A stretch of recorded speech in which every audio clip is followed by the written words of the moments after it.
Sometimes we don't realize how our lives can be connected. If you ask God to guide your footsteps, He will put you through. And sometimes you get frustrated and say, by the way, why am I doing this? Why am I even bothering? Why am I being bothered to do this? And yet that is the building block to your next phase. So right now I'm here at Tembuzi Culture Fun Park, and I realize that my entire life is one long string that is connected to each other. Let's say, like when you see a chain, how it's connected. The different phases I've passed through in life had to be there in order for me to get to the decision where I am now saying, no, we have to preserve our story, we have to tell our story. But without the different skills I've got along the way, I wouldn't be able to do it. Does it matter that we tell our story? Oh yes, it does matter. Because for me, storytelling begins with my grandmother. Yes. Way back, I think we were like 3 years, 4 years, she was telling us stories. And you know, those days, an old woman, we used to think she's so old. I think she must have been in her 50s. But as a kid, you think she's so old. And she would tell us stories. She would sing. And through that storytelling, at the end of each story, there was a value she was passing on to us. She was telling us either to be truthful, to always be honest, to always listen to our elders, our parents. So there was always a lesson. A lesson she was passing on. So I remember when I was in primary 1. That one I really even recall it vividly. I went to my primary 1. You know, when you're going for P1, you know how excited you were. Oh yes, you finally I'm away from home. Finally I'm getting new friends. So I put on my nice pink dress.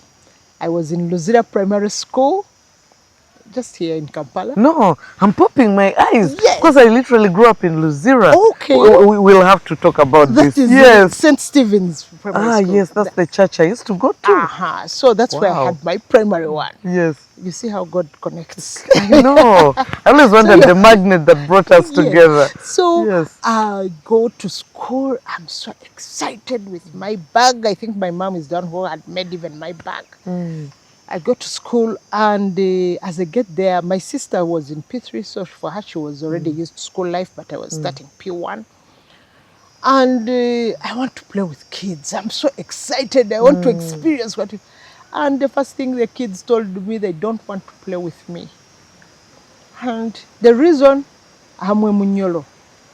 The way they said it, Munyolo. And I was like, what does that mean? And for me, I thought it was, my mom had a cupboard. And it had a small... the bolt. The bolt. They used to call it a kanyolo. So I thought they had abused me. Yes. That I'm a kanyolo. Like my mom's bolt. The door bolt. So I was so miserable. I kept to myself. When I went home, my grandmother, the mom to my father, my paternal grandmother, she was at home, so she saw me coming. I'm not happy. So she's like, what is it? Then I'm like, hey, you know, when I went to school, the kids abused me that I'm a kanyolo. For her, she understood it. She was a princess, brought up in the... she had been brought up in the palace. And by the way, I'm a princess.